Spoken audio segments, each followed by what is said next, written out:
Ang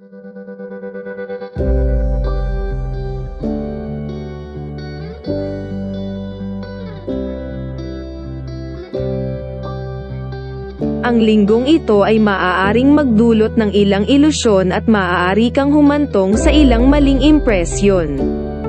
Ang insecurities o miscommunication ay maaaring lumikha ng ilang mga pagdududa tungkol sa hinaharap ng iyong relasyon.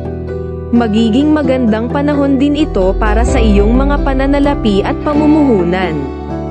Sa pangkalahatan, tataas ang daloy ng kita at favorable rin ang mga kita. Magiging masipag at may gantimpala ang linggong ito. Mas marami kang gagantimpalaan kung magtatrabaho ka pa.